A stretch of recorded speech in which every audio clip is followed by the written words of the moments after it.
y lo sé, y créanme que a esta hora intentamos en el devenir de los temas esquivar este diagnóstico de fondo. De vez en cuando aparecen estos datos fuertes y duros, intentamos engarzar esos ejes. Voy a ir con Daniel Sobato. Querido Daniel, ¿cómo estás? Buenas tardes. Buenas tardes, Pablo. Gusto en saludarte. Gracias por estar allí. Después vamos a lo específico, pero dame tu impresión a la distancia de esta foto del país, de ahora, de esta foto que acabo de escribir torpemente en forma desprolija. Bueno, es un país que está al borde del abismo, porque precisamente cuando vos combinás la situación económica, yo no soy economista, pero no hace falta ser economista para que cuando pones el tema de una inflación del 100%, reservas que se van gastando de manera muy rápida. Creo recordar que en el primer trimestre de este año se gastaron más de 2.500, 2.700 millones de dólares. Tenés un dólar que está rebotando ahí al lado de los 400. Tenés un riesgo país que está explotado. Eh, Cuando tenés toda esta combinación, cuando tenés ahora este dato, ustedes estaban tratando de buscar, yo veía una imagen de cómo representar ese 40% de población. Yo te doy un dato. Es Chile pobre. O sea, toda la población chilena, los 18 millones, viviendo en pobreza. ¿Qué, qué, Esa es... qué, qué imagen, qué imagen fortísima nos has dado? O sea, es como Claro, si tras la cordillera, todos los que claro. vivieran tras la cordillera fueran pobres. Toda la población chilena es pobre, o si la querés, traerla de este lado de la cordillera e implantás dentro del mapa argentino al mapa chileno con los 18 millones de habitantes, promedio, Sí, número más, número menos chileno. Es dramático. sí, sí. Ahora, yo creo que el fenómeno donde uno tiene que poner lupa es ya en la salida de este gobierno, porque claramente más allá de algunas aritméticas que se hagan desde el punto de vista de las encuestas, es altamente probable de que claramente este presidente es un presidente que si busca la reelección no la va a lograr, y si hay otro candidato al oficialismo, lo más probable, salvo que la verdad se combinen muchas Sí. cosas, eh, por eso digo, altamente probable es que pierda. Por lo tanto, acá el tema es, número uno, ¿cómo transitas estos 9 meses, Pablo? Vos me habías hecho una pregunta de cara a las legislativas y me decía, ¿va a haber una crisis económica antes de las elecciones legislativas? Y yo te dije, no.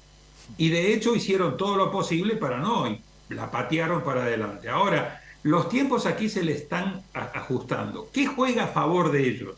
El Fondo Monetario Internacional es corresponsable de este pecado Así original. es, así es. Por eso quiere solucionarlo, porque si no lo soluciona es corresponsable. Entonces, ahí donde uno viene de ¿te acuerdas? Un fondo monetario que era casi que un policía malo, Durísimo, torturador, durísimo. durísimo, a una suerte casi que yo te diría de psicólogo, ¿no? Sí, Que contiene, que escucha y que busca. Y lo segundo, un Biden que no quiere más problemas de los que ya tiene, porque estamos viviendo en un contexto internacional global de policrisis.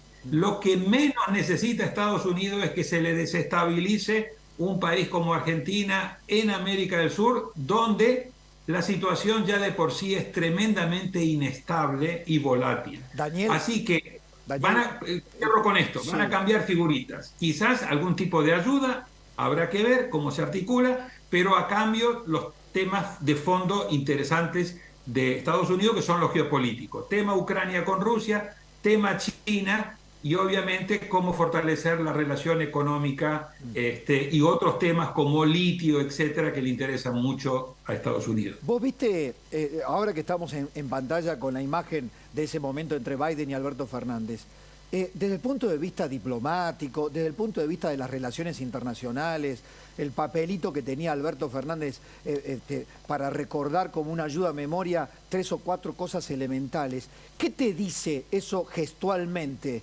¿no? de este presidente y de este momento de la Argentina? Nosotros ayer planteábamos un presidente mendicante, como un mendigo tratando de pedir piedad, por favor, un puñado de dólares.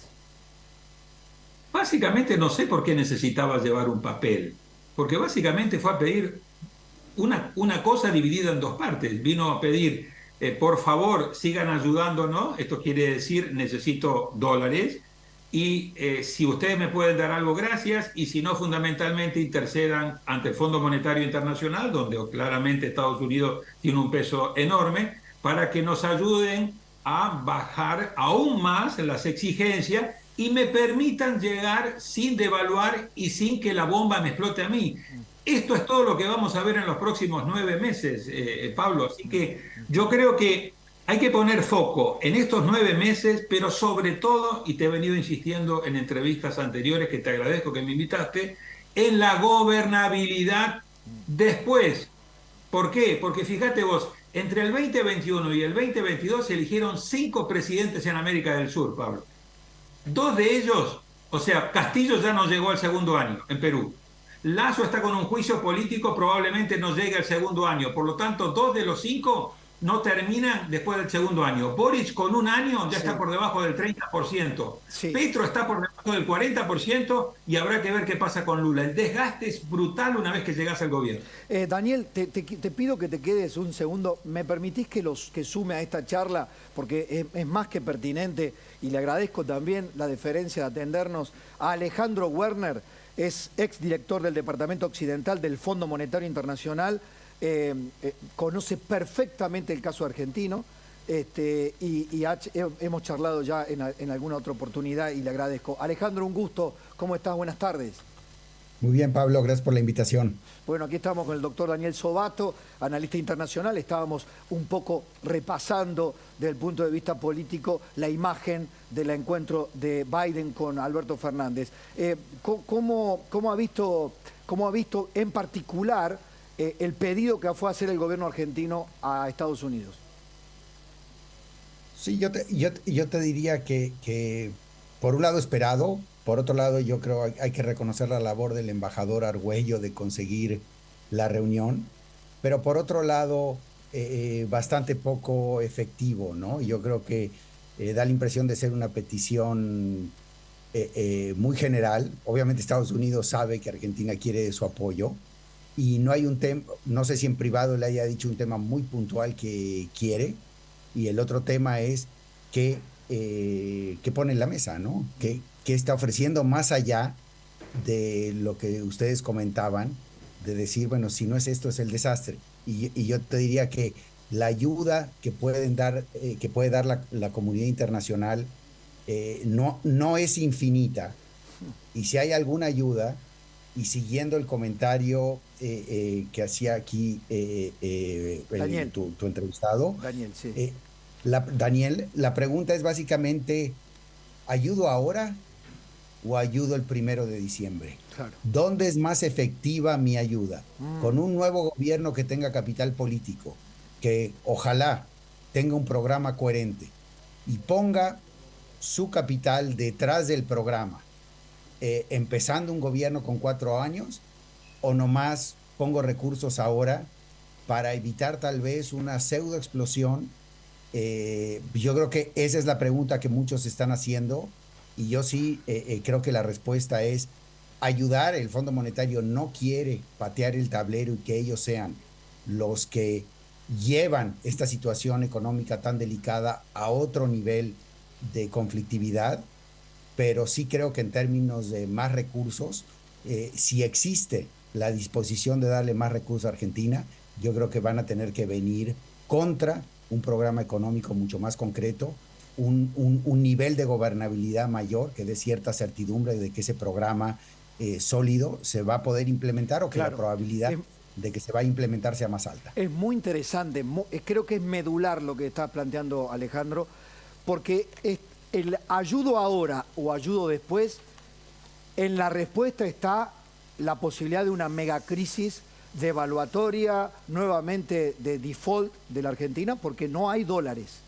Es más, aquí informalmente, extraoficialmente, se planteaba no solo la posibilidad de refinanciar o que tenga una mirada, digamos, laxa sobre los vencimientos próximos con el fondo, sino además la posibilidad o la chance de que puedan girar fondos frescos entre 5.000 o 10.000 millones de dólares. Lo que no va a ingresar por la sequía va a ser dramático, las pérdidas en el Banco Central son cotidianas. Es decir, nosotros vemos al Fondo Monetario Internacional como aquel que le suministra droga a un adicto, pero además siente que es parte cómplice de haber llegado a este nivel de adicción del enfermo. Ha sido un hombre que has estado en el Fondo Monetario Internacional. ¿Hay algún momento en que la política del Fondo Monetario Internacional diga, bueno, esto no puede más que agravar la situación actual de la Argentina y diga, acá se corta? Mira, yo te diría que sí es una pregunta que todos nos hacemos. Al principio de los programas, yo te diría, de menos el programa que me tocó hacer a mí, sí existía la expectativa de, si bien con una probabilidad no muy alta, pero que había un gobierno que quería hacer ciertas cosas que coincidía con lo que nosotros pensábamos que Argentina necesitaba. Estábamos hablando del gobierno de Macri. De Macri. Yo creo que en el programa que se hizo con el gobierno de Alberto Fernández, ese no es el caso. Por otro lado, si alguien tiene una visión de Estado y realmente Argentina está tan cerca de ese colapso que tú mencionas, probablemente el pedido al Fondo Monetario tiene que ser de todas las fuerzas políticas de Argentina hoy, no nada más de un gobierno que se está acabando, de un gobierno que básicamente abdicó de gobernar casi los 4 años para constantemente nada más enfocarse en cuestiones políticas y no tomar las medidas que la situación tan grave de Argentina requerían. Entonces, en ese sentido, actualmente, yo te diría, si realmente la situación de Argentina es crítica y realmente Argentina necesita 10,000 millones de dólares, poner al fondo la situación de se lo das a este gobierno o al próximo, a la oposición o al gobierno actual, la visión de Estado es decir, ¿saben qué? Hay un acuerdo entre la oposición y el gobierno para evitar ese colapso y vamos juntos a Washington y solicitamos ese acuerdo con una revisión del programa. Sí, las grandes fuerzas políticas de Argentina ponen por delante su efectividad en la próxima elección o el resultado en la próxima elección en lugar de evitar una crisis de las dimensiones que tú mencionas, pues claramente le están fallando al pueblo argentino, ¿no? Les pido, me queda una pregunta para hacerles de características políticas y económicas. ¿Me pueden aguardar unos minutitos? Les agradezco a ambos y vuelvo con ustedes, ¿puede ser? Me aguardan un segundo. Estamos con Alejandro Werner, con Daniel Sobato, en una charla que a mí me parece crucial, clave. Antes, La Nación presenta